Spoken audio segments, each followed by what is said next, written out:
اعوذ باللہ من الشیطان الرجیم بسم اللہ الرحمن الرحیم توکلت علی الحی الذی لا یموت افوض امری الی اللہ ان اللہ بصیر بالعباد وما توفیقی الا باللہ۔ مولا امیر المؤمنین حضرت علی علیہ السلام فرماتے ہیں اتے تربہ، خدا کی اطاعت کیجئے تاکہ فائدہ اٹھا سکو۔ اتے تربہ، خدا کی اطاعت کیجئے تاکہ فائدہ اٹھا سکو۔ بحث جو آج عرض کرنے لگا ہوں، خدا کے لطف اور کرم کے ساتھ میرے عزیزوں، منطق اول میں الباب الثالث المعرف و تلحق بہ القسمت۔ خدا کے لطف و کرم سے منطق اول کا تیسرا باب، جو کہ اصلی باب ہے اس منطق اول کا، وہ آج ہم شروع کر رہے ہیں، بس خدا کی رحمتوں کے صدقے میں۔ ٹھیک ہے میرے عزیزوں، تو یہاں تھوڑا جو مطلب مقدمتاً عرض کرنا ہے اس پہ آپ نے توجہ دینی ہے، اور پھر بحث میں آگے انشاءاللہ وارد ہو جائیں گے۔ پہلا باب، تیسرا باب آج ہم شروع کر رہے ہیں نا۔ پہلا باب مباحث الفاظ کے بارے میں تھا۔ آپ جانتے ہیں حقیقت میں یہ باب مقدمہ تھا کل مباحث منطق کے لیے۔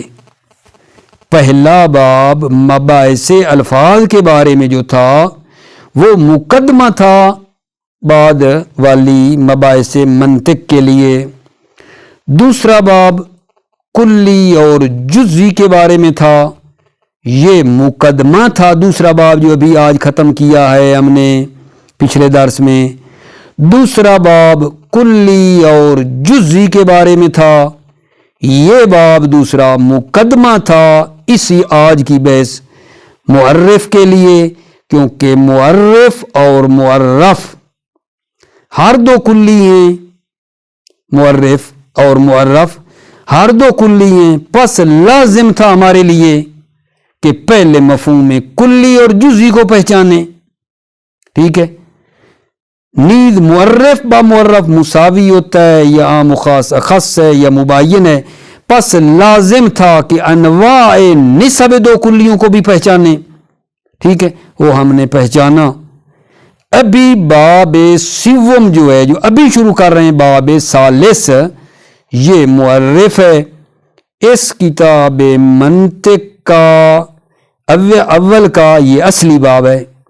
اس باب معرف میں ایک مقدمہ ہے، ایک اصلی ٹاپک ہے، اصلی موضوع ہے اس کا، اور ایک خاتمہ ہے۔ یعنی اس تیسرے باب میں جو ہم نے پڑھنا ہے، ایک مقدمہ ہے عزیزو جو ابھی شروع کرنے لگی ہے، مقدمہ، ایک باب اس کا اصلی ہے، ٹھیک ہے، اندر سے، اور ایک اس کے آخر میں خاتمہ ہے۔ یعنی کیا، ایک مقدمہ بیان کر رہے ہیں، ایک اصلی مطالب ہیں کچھ، اور اس کے آخر میں خاتمہ ہے۔ مقدمہ، خاتمہ اور درمیان میں اصلی مغز، اصلی مطلب بھی ہے اس کے اندر۔ ٹھیک ہے، خاتمہ میں یہ بیان ہوگا قسمت کے بارے میں ہے، قسمت کیا ہے، اصول قسمت کیا ہیں، قسمت کی کیا شرائط ہیں، اس کے کیا ثمرات ہیں، ٹھیک ہے نا، اور اس کے اوپر ہماری خاتمے پہ جب قسمت کی بحث آئے گی تو منطق اول بھی الحمدللہ تمام ہو جائے گی۔ اب آغا جان آئیے کہ اس باب معرف میں جو کہا ایک مقدمہ ہے، اس کو پہلے شروع کر رہے ہیں۔ توجہ کرنا، انسان جب کسی چیز کی آگاہی پیدا کرنا چاہتا ہے، انسان جب کسی چیز کو جاننا چاہتا ہے، تو پھر وہ جو ہے سوال کرتا ہے، اور تقریباً انشاءاللہ ابھی آپ جانیں گے کہ تقریباً 5 مراحل اسے طے کرنے پڑتے ہیں۔ ایک سوال کیا، پھر دوسرا، پھر تیسرا، چوتھا، پانچواں، ٹھیک ہے نا، مختلف قسم کے مراحل سے اسے گزرنا پڑتا ہے۔ 5 مراحل ہیں جس سے اس کو گزرنا پڑتا ہے۔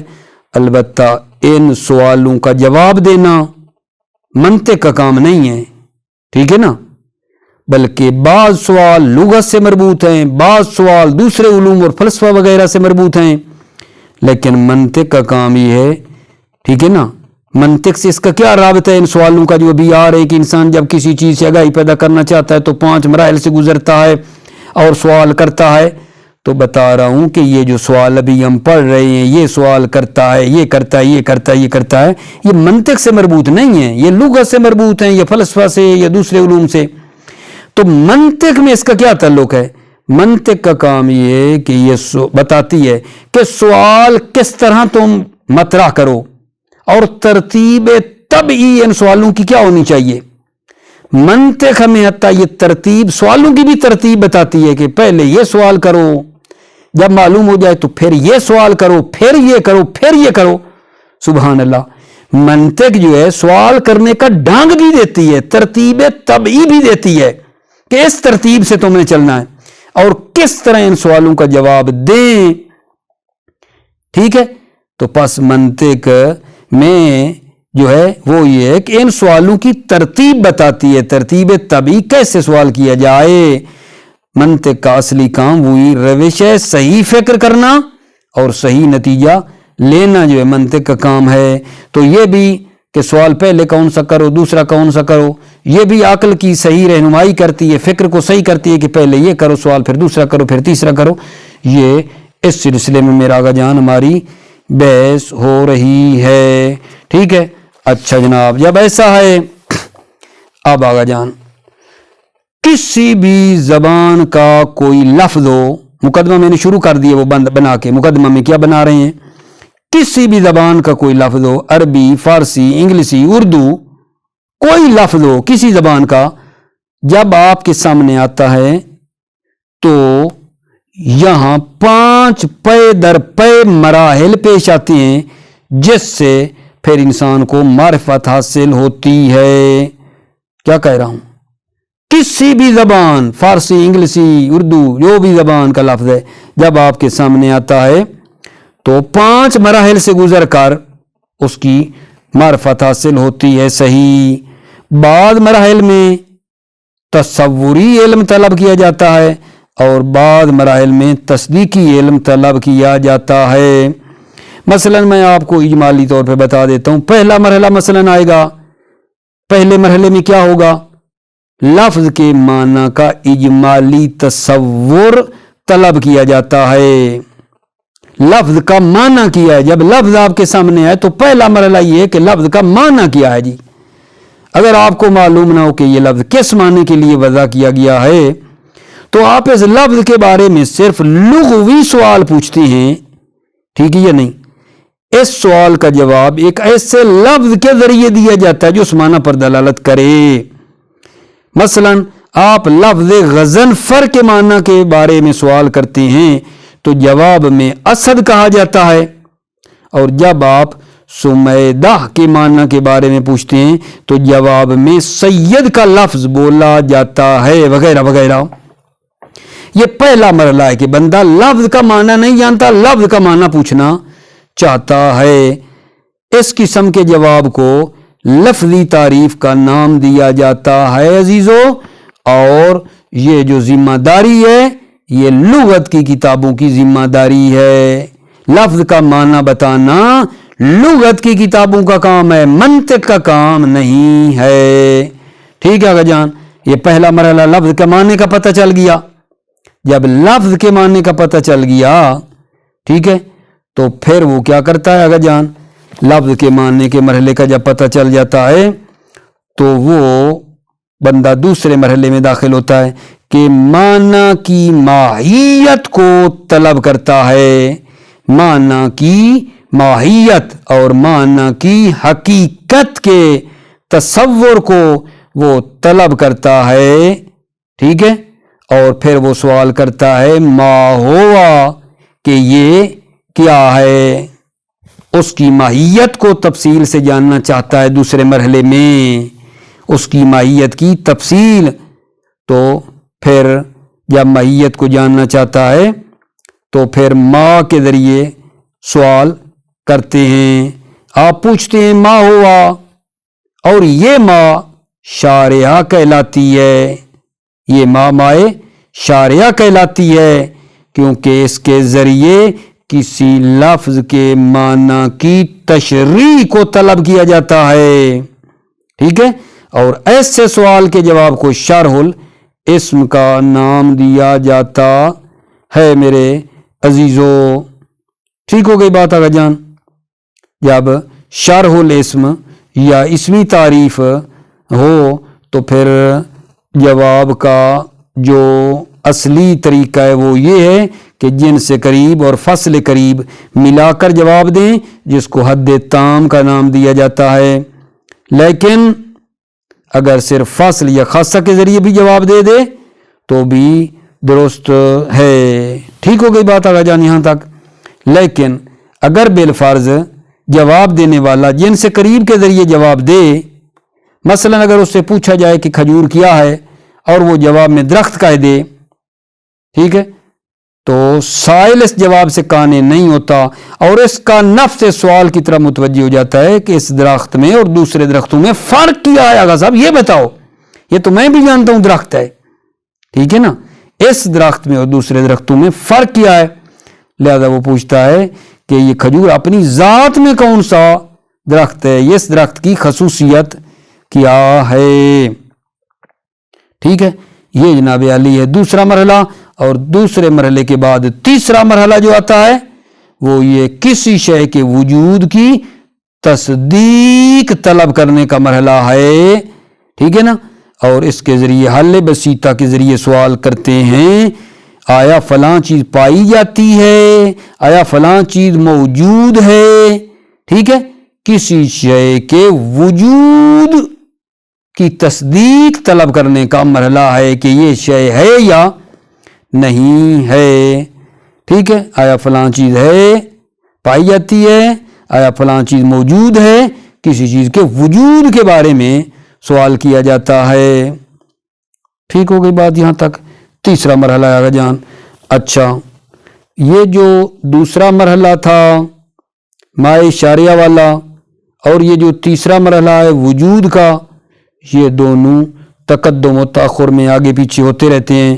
بعض اوقات دوسرا مرحلہ مقدم ہوتا ہے جیسا کہ ہم نے کیا ہے، اور تیسرا مرحلہ جو ہے وہ بعد میں ہوتا ہے، اور بعض اوقات عزیز و ایسا ہوتا ہے کہ تیسرا مرحلہ مقدم ہوتا ہے، تیسرا مرحلہ وہ پہلے بیان کر دیتا ہے دوسرے مرحلے سے بھی۔ ایسا وہاں ہوتا ہے جہاں سوال کرنے والے کو پہلے سے ہی اس چیز کے وجود کا علم ہے، پہلے سے ہی اس کو پتا ہے کہ یہ چیز موجود ہے، ٹھیک ہے، تو پھر وہ اس دوسرے مرحلے میں ماں کے ذریعے اس کے بارے میں سوال کرتا ہے کہ اس کی حقیقت کیا ہے۔ ہو سکتا ہے یعنی دوسرا مرحلہ پہلے ہو پھر تیسرا مرحلہ ہو، یا بعض اوقات وہ ہوتا ہے کہ وہ پہلے سے تیسرے مرحلے کو جانتا ہے کہ یہ چیز ہے، تو پھر وہ دوسرا مرحلے میں ماں کے ذریعے اس کی حقیقت کے بارے میں سوال کرتا ہے، ٹھیک ہے۔ اب یہاں ایک نقطہ جو ہے وہ ذرا قابل غور ہے، ایک ہوتا ہے مائے شارعہ اور ایک ہوتا ہے مائے حقیقیہ، دونوں کے درمیان کیا فرق ہے؟ سوال، مائے شارعہ اور مائے حقیقیہ کے درمیان کیا فرق ہے؟ جواب عرض خدمت ہے، مائے شارعہ اور مائے حقیقیہ معنی اور حقیقت کے لحاظ سے ایک ہیں، معنی اور حقیقت کے لحاظ سے ایک ہیں، یعنی مائے حقیقیہ وہی مائے شارعہ ہے اور بالعکس مائے شارعہ وہی مائے حقیقیہ ہے، کوئی فرق نہیں ہے ان میں۔ البتہ اس فرق کے ساتھ ہے کہ جو ہے وہ یہ ہے کہ ایک چیز کے وجود کے علم سے پہلے، ایک چیز کے وجود کے علم سے پہلے اس کی ماہیت کے بارے میں اگر پوچھا جائے تو اس کا نام مائے شارعہ ہے، اور اگر ایک چیز کے وجود کے علم کے بعد کہ یہ چیز ہے اس کی ماہیت کے بارے میں پوچھا جائے تو یہ مائے حقیقیہ ہے۔ ایک چیز کے وجود کے علم سے پہلے سوال ہے، اس کی حقیقت کے بارے میں پوچھا جائے تو مائے شارعہ، اس چیز کے وجود کے علم کے بعد ہے تو وہ مائے حقیقیہ ہے۔ وجہ تسمیہ یہ ہے کہ اس کے ذریعے مائع حقیقی کے ذریعے ایک حقیقت ثابت اور وجود کے بارے میں سوال کیا جاتا ہے، برخلاف مائع شاریہ کے کہ وہاں اصل وجود سے کوئی سروکار نہیں ہے، بلکہ معدومات کے لیے بھی وہ پوچھا جا سکتا ہے۔ مائع شاریہ کے ذریعے اس میں وجود کا ہونا ضروری نہیں ہے۔ ٹھیک ہو گئی بات آقا جان؟ الحمدللہ یہ 3 مرحلے آپ کی خدمت میں پیش کیے ہیں۔ چوتھا مرحلہ اور 5واں مرحلے میں شاید ہم نہ پہنچ سکیں، وہ میں بعد میں آپ کی خدمت میں بتاؤں گا، ٹھیک ہے؟ فعلاً ہم نے کیا کیا ہے، آپ بھائیوں کی خدمت میں آئے اور آتے یہ بات کی ہے کہ جناب یہ تیسرا باب جو ہے مؤرخ کا، ٹھیک ہے، اس کے اندر ایک مقدمہ ہے، ایک اس کے اندر اصلی موضوع ہے، ایک خاتمہ ہے۔ پہلا جب 3 چیزیں ہیں نا اس کے اندر، مقدمہ ہے، خاتمہ ہے اور درمیان میں وہ اصلی موضوع ہے، ٹھیک ہے؟ تو مقدمہ سے جو ہے وہ شروع کیا ہے کہ انسان جب کسی چیز کے بارے میں معلومات لینا چاہتا ہے تو سوال کرتا ہے مختلف قسم کے، ٹھیک ہے؟ البتہ آپ کو بتایا ہے ان سوالوں کا جواب دینا منطق کا کام نہیں ہے، ٹھیک ہے؟ یہ لغت کا کام ہے، بعض دوسرے علوم کا کام ہے، فلسفہ کا کام ہے، لیکن منطق کا کام یہ ہے کہ یہ ہمیں بتاتا ہے کہ یہ سوال کس طرح تم مطرح کرو اور ان سوال کرنے کی ترتیب طبعی کیا ہے، کس ترتیب سے آؤ، بے ڈھنگے نہ چلو۔ سوال کرنے میں بھی انداز ہے، ٹھیک ہے، کہ پہلے سوال کون سا کرو، اس کے بعد کس سوال کی باری ہے، حتیٰ سوال کرنے کی ترتیب طبعی کے بارے میں منطق بتاتا ہے، ٹھیک ہے؟ کیونکہ منطق کا کام روش ہے صحیح فکر کرنا، تو یہ سوالوں کی بھی صحیح ترتیب ہمیں بتاتا ہے۔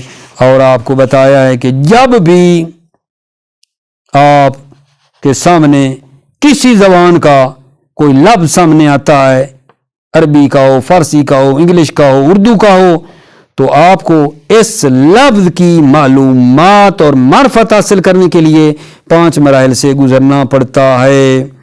پہلا مرحلہ مختصر کریں، لفظ کا معنی کے بارے میں طلب کیا جاتا ہے۔ غضنفر کسے کہتے ہیں؟ جواب دیا جائے گا اسد۔ سمیدہ کسے کہتے ہیں؟ سید۔ یعنی لفظ کے معنی کا پہلا مرحلہ ہے۔ لفظ کو نہیں جانتے کیا معنی ہے، پہلے مرحلے میں لفظ کا معنی ہے۔ دوسرے مرحلے میں، ٹھیک ہے نا، آپ اس کی ماہیت اور تفصیل جاننا چاہتے ہیں۔ جب لفظ کے معنی کا پتہ چل گیا تو آپ اس کی حقیقت، ماہیت اور تفصیل جاننا چاہتے ہیں، لہذا آپ اسی چیز کے بارے میں ماں کے ذریعے سوال کرتے ہیں۔ آپ پوچھتے ہیں ماں ہوا، ٹھیک ہے، یہ کیا ہے؟ اور یہ جو ماں ہے، ماں ہوا، یہ مائع شاریہ کہلاتی ہے۔ کیوں؟ کیونکہ کسی لفظ کے معنی کی تشریح طلب کی جاتی ہے، اور اس ماں ہوا کے جواب میں جو آتا ہے یہ شرح الاسم کہلاتا ہے، ٹھیک ہے؟ اور اس کے بعد آپ کی خدمت میں عرض کیا تیسرا مرحلہ آ جاتا ہے۔ تیسرے مرحلے میں کسی شے کے وجود کی تصدیق کو طلب کرنے کا مرحلہ ہے کہ یہ چیز ہے یا نہیں ہے، کسی چیز کے وجود کی تصدیق طلب کرنے کا مرحلہ ہے، کیا فلاں چیز پائی جاتی ہے یا نہیں پائی جاتی۔ تیسرا مرحلہ ہو گیا، اور اس تیسرے مرحلے میں پھر ایک آگے بیان کیا ہوا ہے، ایک تنبیہ ہے، ٹھیک ہے، اس کو عرض کیا ہے کہ یہ جو تنبیہ میں یہ دوسرا اور تیسرا مرحلہ ہے وہ ایسا ہوتا ہے کہ تقدم و تاخر میں آگے پیچھے ہوتے رہتے ہیں۔ ایک ترتیب تو یہی ہے جیسے ہم نے بیان کی ہے، دوسرا مرحلہ پہلے ہے، پھر تیسرا مرحلہ ہے وجود کا، اور کبھی کبھی ایسا ہوتا ہے کہ تیسرا مرحلہ مقدم ہو جاتا ہے کسی چیز کے وجود کے علم کے بارے میں، ٹھیک ہے نا، وہ پہلے سے اس کو مطلب اس کو علم ہوتا ہے، یا مثلا جو ہے نا یہ پہلے وہ تیسرے کا سوال کر لیتا ہے یا نہیں، اور پھر جو ہے ماں کے ذریعے سوال کرتا ہے، ٹھیک ہے؟ تو کیونکہ یہ تقدم و تاخر ان کا ہوتا رہتا ہے، یہاں ایک مائع شاریہ اور مائع حقیقیہ کے درمیان پھر فرق بتایا ہے کہ مائع شاریہ اور مائع حقیقیہ معنی اور حقیقت کے لحاظ سے ایک ہیں۔ مائع حقیقیہ کا وہی معنی مائع شاریہ والا ہے، اور مائع اشاریہ کا معنی مائع حقیقیہ والا ہے۔ فرق یہ ہے کہ ایک چیز کے وجود کے علم سے پہلے کہ یہ ہے یا نہیں، اس کے وجود سے پہلے اس کی ماہیت کے بارے میں پوچھیں گے تو اس کا نام مائع اشاریہ ہے۔ اگر اس چیز کے علم کے بعد، وجود کے بعد اس کی ماہیت کے بارے میں سوال کیا جائے گا تو یہ مائع حقیقیہ کہلاتا ہے۔ ٹھیک ہے یا نہیں؟ یہ جناب علی مطلب ہے ہمارا آج کی بحث کا، اور پھر انشاءاللہ اللہ نے چاہا تو چوتھا اور پانچواں مرحلہ بعد میں آپ کی خدمت میں پیش ہوگا۔ اب آپ توجہ فرمائیے۔ بسم اللہ الرحمن الرحیم، توکلت علی اللہ۔ الباب الثالث المعرف وتلحق بہ القسمۃ۔ تیسرا باب المعرف، معرف وتلحق بہ القسمۃ، اور اس معرف کے ساتھ قسمت کو ملحق کیا گیا ہے۔ المقدمۃ فی مطلب ما وای و حل و لما، مقدمہ جو ہے ما ای و حل اور لما کے بارے میں ہے۔ اذا اعترضت کا لفظۃ من ایت لغت کانت، جب آپ اذا اعترضت کا لفظۃ، ٹھیک ہے نا، جب آپ کو، ٹھیک ہے نا، کسی بھی زبان کا کوئی لفظ آپ کے سامنے آتا ہے، عارض ہوتا ہے، اذا اعترضت کا لفظۃ من ای لغت کانت، کسی بھی لغت کا کوئی لفظ جب آپ کے سامنے آتا ہے، آپ کو عارض ہوتا ہے، فہنا خمس مراحل متوالیتاً، تو یہاں 5 مراحل لگاتار ہیں۔ لا بد لک من اجتیازها لتحصیل المعرفت، آپ کے لیے اجتیازها ان مراحل 5 سے گزرنا ضروری ہے، لتحصیل المعرفت، معرفت کی تحصیل کے لیے۔ فی بعضها یطلب العلم التصوری وفی بعضها الآخر العلم التصدیقی، فی بعضها بعض مراحل میں علم تصوری کو طلب کیا جاتا ہے، وفی بعضها الآخر اور بعض دوسرے مراحل میں علم تصدیقی کو طلب کیا جاتا ہے۔ توجہ کرنا آواجان۔ المرحلۃ الاولی، پہلا مرحلہ، تطلب فیہا تصور معنی اللفظ تصورا اجمالیا، تطلب فیہا، اس پہلے مرحلے میں لفظ کے معنی کو طلب کیا جاتا ہے، تصورا اجمالیا، تصور اجمالی۔ المرحلۃ الاولی تطلب فیہا تصور معنی اللفظ تصورا اجمالیا، پہلے مرحلے میں لفظ کے معنی کے تصور اجمالی کو طلب کیا جاتا ہے۔ فتسأل عنہ، تو پس آپ لفظ کے بارے میں سوال کرتے ہیں، سوالا لغویا، صرف سوال لغوی کرتے ہیں۔ فتسأل عنہ، تو پس آپ لفظ کے بارے میں سوال کرتے ہیں، سوالا لغویا، صرف لغوی سوال کرتے ہیں۔ اذا لم تکن تدری لأی معنی من المعانی قد وضع، جب آپ کو علم نہ ہو کہ معنی میں سے کس معنی کے لیے قد وضع لفظ کو وضع کیا گیا ہے۔ والجواب یقع بلفظ آخر، تو اس سوال کے جواب جو ہے یقع بلفظ آخر، ایک دوسرے لفظ کے ذریعے واقع ہوتا ہے، یدل علی ذلک المعنی، جو اس معنی پر دلالت کرتا ہے۔ کما اذا سألت عن معنی لفظ غضنفر، جیسا کہ آپ لفظ غضنفر کے معنی کے بارے میں سوال کریں، فیجاب اسد، تو پس آپ کو جواب دیا جائے اسد، وعن معنی سمیدہ فیجاب سید، آپ سمیدہ کے معنی کے بارے میں سوال کریں، فیجاب، پس جواب دیا جائے سید، وہکذا، اور اسی طرح، ویسمى مثل هذا الجواب التعریف اللفظی، اس مثل کو، اس ویسمى مثل هذا الجواب، اس جواب کی مثل کو نام دیا جاتا ہے التعریف اللفظی، تعریف لفظی کا نام دیا جاتا ہے۔ وقوامیس اللغات هي المتعاہدۃ بالتعریف اللفظیۃ، زبانوں کی ڈکشنریاں لفظی تعریف کی عہدے دار ہیں، وقوامیس اللغات زبانوں کی ڈکشنریاں ہی المتحدۃ بالتعاریف اللفظیہ تعریف لفظیہ کی عہدے دار ہیں، ذمہ دار ہیں۔ وَإِذَا تَصَوَّرْتَ معنی اللفظ اجمالاً، اور جب آپ لفظ کے معنی کو اجمالی تصور کر لیتے ہیں، فَذِعَتْ نَفْسُكَ إِلَى الْمَرْحَلَةِ الثَّانِيَةِ، تو آپ کا نفس دوسرے مرحلے کی طرف پناہ لیتا ہے۔ اِذْ تَطْلُبُ تَصَوُّرُ ماہیت المعنی، دوسرے مرحلے میں جو ہے معنی کی ماہیت کو طلب کیا جاتا ہے، معنی کی ماہیت کو۔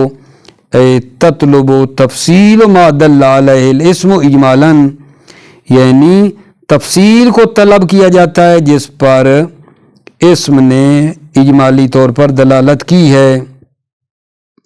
لتمیزہ عن غیرہ فی ذہن، تاکہ جو ہے نا معنی کو غیر معنی سے، یعنی تاکہ معنی کی ماہیت کو غیر سے ذہن میں تمیز دے، تمیزاً تاماً، تمیز تام دے۔ فتسأل عنہ بکلمۃ ما، تو آپ اس کے بارے میں، اس معنی کے بارے میں کلمہ ما کے ذریعے سوال کرتے ہیں۔ فتقولو، پس آپ کہتے ہیں ما ہوا۔ وَهَذِهِ ما تسمى اشاریہ، اس ما کا جو ہے ما کو کہا جاتا ہے تسمى اشاریہ۔ وَهَذِهِ ما، اس ما کو تسمى اشاریہ، اشاریہ کا نام دیا جاتا ہے، ما اشاریہ کیوں جی؟ لِأَنَّ يُسْأَلُ بِعَنْ شَرْحِ مَعْنَى اللَّفْظِ، اس لیے کہ اس ما کے ذریعے سے لفظ کے معنی کی تشریح کا سوال کیا جاتا ہے۔ والجواب عنہ یسمى شرح الاسم، والجواب عنہ، اس سوال کے جواب میں یسمى شرح الاسم، شرح الاسمی کا نام دیا جاتا ہے۔ وبالتعبیر آخر التعریف الاسمی، تعریف اسمی کا نام دیا جاتا ہے۔ والاصل فی الجواب ان یقع بجنس المعنی وفصلہ القریبین معاً، اصل جواب میں یہ ہے کہ جنس، ٹھیک ہے نا، ان یقع بجنس المعنی، معنی کی جنس، وفصلہ، اور اس معنی کی فصل، القریبین، جو دونوں قریب ہیں، وہ واقع ہوں۔ اصل جواب میں یہ ہے کہ اس معنی کی جنس اور فصل قریب واقع ہوں۔ وَيُسَمَّى الْحَدَّ التَّامِ الْاسْمِ، اور اس کو حد تام اسمی کا نام دیا جاتا ہے۔ فَيَصِحُّ أَن يُجَابَ بِالْفَصْلِ وَحْدَهُ، اور صحیح ہے کہ تنہا فصل کے ذریعے جواب دیا جائے، او بالخاصۃ وحدہ، یا تنہا خاصہ کے ذریعے جواب دیا جائے، او بِأَحَدِهِمَا مُنضَمًّا إِلَى الْجِنْسِ الْبَعِيدِ، یا بِأَحَدِهِمَا، فاصل یا خاصہ کو منضمن الی الجنس البعید، جنس بعید کے ساتھ کیا کیا جائے گا جان؟ ضمیمہ کیا جائے۔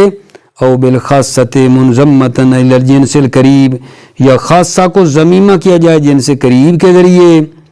وتسمى هذه الاجوبہ تارۃ بالحد الناقص، ان اجوبہ کو نام دیا جاتا ہے کبھی کبھی حد ناقص کا، وَأُخْرَى بِالرَّسْمِ النَّاقِصِ، اور کبھی کبھی رسم ناقص کا، او التام، یا رسم تام کا جو ہے نام دیا جاتا ہے۔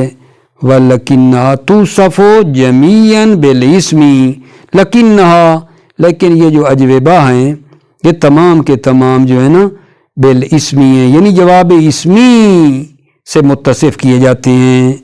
وَسَيَأْتِيكَ تَفْصِيلُ هَذِهِ الْاصْطِلَاحَاتِ، ان قریب آپ کے لیے ان اصطلاحات کی تفصیل آ جائے گی، ٹھیک ہے، توجہ کرنا۔ وَلَوْ فُرِضَ أَنَّ الْمَسْئُولَ أَجَابَ خَطًا بِالْجِنْسِ الْقَرِيبِ وَحْدَهُ، اگر فرض کریں کہ مسئول جس سے سوال کیا گیا ہے، أَجَابَ خَطًا بِالْجِنْسِ الْقَرِيبِ وَحْدَهُ، وہ خطا کرتے ہوئے جنس قریب سے صرف جواب دے دے، کما لو قال شجرۃ فی جواب من نخلا، جیسا کہ وہ کہے شجرۃ فی جواب من نخلا، من نخلا کے جواب میں کہے شجرۃ، فإن السائل لا تقنا بهذا الجواب، سائل اس جواب سے قانع نہیں ہوتا ہے، وتتوجہ نفسہ الی السؤال عن ممیزاتها عن غیرها، سائل کا نفس متوجہ ہوتا ہے اس سوال کی طرف کہ عن ممیزاتها، کہ نخلا کے ممیزات کو بیان کرو، عن غیرها، غیر سے، نخلا کو غیر سے جدا کرو، یہ سوال کرتا ہے۔ فیقول، پس وہ کہتا ہے ایو شجرۃ ہی فی ذاتها، ہے یعنی یہ نخلا کون سا درخت ہے، فی ذاتها اپنی ذات میں، یہ نخلا اپنی ذات میں کون سا درخت ہے، او ایت شجرۃ ہی فی خاصیتها، یا یہ نخلا اپنی خاصیت میں کون سا درخت ہے۔ فیقع الجواب عن الاول بالفصل وحدہ، تو پس پہلے سوال کے جواب میں تنہا فصل واقع ہوتی ہے۔ فیقول، پس وہ کہے مثمرۃ التمر، کہ مثمرۃ التمر ہے، یعنی کیا آگا جان، یہ کھجور کا پھل دینے والا درخت ہے۔ وعن الثانی بالخاصہ، اور دوسرے سوال کے جواب میں خاصہ کے ذریعے، خاصہ سے دے۔ فیقول، پس وہ کہے ذات الصاف مثلاً، ذات الصاف مثلاً، اور مثال کے طور پر کہے کہ یہ جریدہ پتوں والا ہے، یہ درخت جریدہ پتوں والا ہے، ذات الصاف جریدہ پتوں والا۔ وہذا ہوا موقع السؤال بکلمت ایو، یہ جو ہے نا موقع سو ایو کلمہ کے سوال کرنے کا موقع ہے۔ ہذا ہوا، یہ جو ہے نا موقع السؤال بکلمت ایو، ایو کلمہ کے سوال کرنے کا یہ موقع ہے۔ وجوابها الفصل او الخاصہ، وجوابها ایو کے جواب میں فصل ہوتی ہے او الخاصہ یا خاصہ۔ وَإِذَا حَصَلَ لَكَ الْعِلْمُ بِشَرْحِ الْمَعْنَى، جب آپ کے لیے علم حاصل ہو جائے بشرح المعنی، معنی کی شرح کا جب آپ کو علم حاصل ہو جائے، تفضع نفسک الی مرحلۃ الثالثۃ، تو آپ کا نفس پناہ لیتا ہے مرحلہ ثالثہ میں۔ وہی تطلب التصدیق بوجود شیء، یا اس تیسرے مرحلے میں تصدیق کو طلب کرتے ہیں، بے وجود شے، ایک شے کے وجود کے تصدیق کو طلب کرتے ہیں، طلب التصدیق ہے بے وجود شے، وجود شے کی تصدیق کی طلب ہے۔ فتسأل عنہ بحل، تو پس آپ اس وجود شے کے بارے میں حل کے ذریعے سوال کرتے ہیں۔ وتسمى حل البسیطہ، اس کو حل بسیطہ کا نام دیا جاتا ہے۔ فتقولو، پس تم کہو گے حل وجدہ قضا، کیا وجدہ وہ پائی جاتی ہے، قضا اس طرح، وحل ہوا موجود، کیا وہ موجود ہے۔ مل حقیقیہ، مل حقیقیہ تنبیہ، غور فرمانا، ان ہاتین المرحلتین الثانیۃ والثالثۃ یتعاقبان فی التقدم والتاخر، یہ دونوں مرحلے دوسرا اور تیسرا دونوں تقدم و تاخر میں ایک دوسرے کے پیچھے آتے ہیں۔ فقد تتقدم الثانیۃ، کبھی دوسرا مقدم ہوتا ہے، علی حسب ما رتبنہما، جیسا کہ ہم نے دونوں کو مرتب کیا ہے۔ وہو الترتیب الذی یقتضیہ الطبع، اور یہ وہ ترتیب ہے جس کا طبیعت تقاضا کرتی ہے۔ وقد تتقدم الثالثۃ، کبھی تیسرا مرحلہ مقدم ہو جاتا ہے، اور یہ کہاں ہوتا ہے؟ وذالک عندما یکون السائل من اول الامر عالما بوجود شیء المسؤول عنہ، اور یہ اس وقت ہے جب سائل اول امر سے شروع سے ہی اس چیز مسؤول عنہ کے وجود کو جانتا ہو، او انہ ولا خلاف الطبع قدم السؤال عن وجودہ، یا وہ جو ہے طبیعت کے خلاف جو ہے سوال کو مقدم کرتا ہے، ان وجود شے، ایک چیز کے وجود کا سوال وہ مقدم کرتا ہے، فوجیبہ، پس اسے جواب دیا جاتا ہے۔ ٹھیک ہے، وہی نائذن، توجہ کرنا، ہی نائذن، اس وقت اذا کان عالما بوجود شیء قبل العلم بتفصیل ما اجملہ اللفظ الدال علیہ، جب سائل عالم ہو ایک چیز کے وجود کا قبل العلم بالتفصیل، تفصیلی علم سے پہلے جب وہ سائل ایک چیز کے وجود کا علم رکھتا ہے، ما اجملہ اللفظ الدال علیہ، جس پر لفظ نے اجمالی طور پر دلالت کی ہے، ثم سأل عنہ بما، پھر ثم سأل عنہ اس وجود شے کے بارے میں سوال کرتا ہے بما، ما کے ذریعے سے، فإنما هذه تسمى الحقیقیہ، اس ما کو مائے حقیقیہ کا نام دیا جاتا ہے، والجواب عنہ نفس الجواب عن مائے شارعہ، جواب جو مائے حقیقیہ کا وہی جواب ہے مائے شارعہ والا، بلا فرق بینہما، مائے شارعہ اور مائے حقیقیہ کے درمیان بلا فرق، کوئی فرق نہیں ہے، الا من جہت تقدم الشارع علی العلم بوجود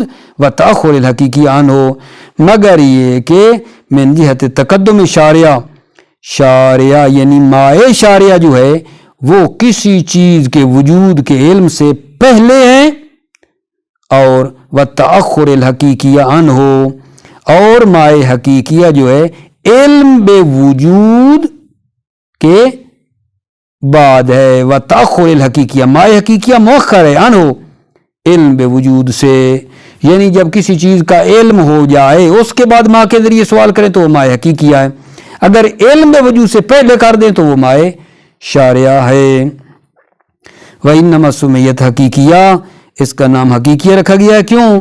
لِأَنَّ السُّؤَالَ بِهَا عَنِ الْحَقِيقَةِ ثَابِتَةٍ، کیونکہ سوال ما کے ذریعے سے حقیقت ثابتہ کے بارے میں ہے، والحقیقت باصطلاح المناطق ہی الماہیت الموجودہ، اور حقیقت باصطلاح مناطق وہ ماہیت موجودہ ہے، والجواب عنہ یسمى تعریفا حقیقیہ، اور جواب جو آنا اس حقیقت ثابتہ کے بارے میں ہے اس کو تعریف حقیقی کا نام دیا جاتا ہے، وَهُوَ النَّفْسُ وَالَّذِي كَانَ يُسَمَّى تَعْرِيفًا اسْمِيًّا، ہوا یہ جواب وہی ہے جس کو تعریف اسمی کا نام دیا جاتا ہے، قبل العلم بالوجود، وجود کے علم سے پہلے جس کو تعریف اسمی کا نام دیا جاتا ہے، وَلِذَا قَالُوا، اس لیے منطقیوں نے فرمایا ہے، الحدود قبل الحلیات البسیطہ حدود اسمیہ، حدود تعریفیں حلیات بسیطہ سے پہلے حدود اسمی ہیں، وَهِيَ بِأَعْيَانِهَا بَعْدَ الْحَلِّيَاتِ تَنْقَلِبُ حُدُودًا حَقِيقِيًّا،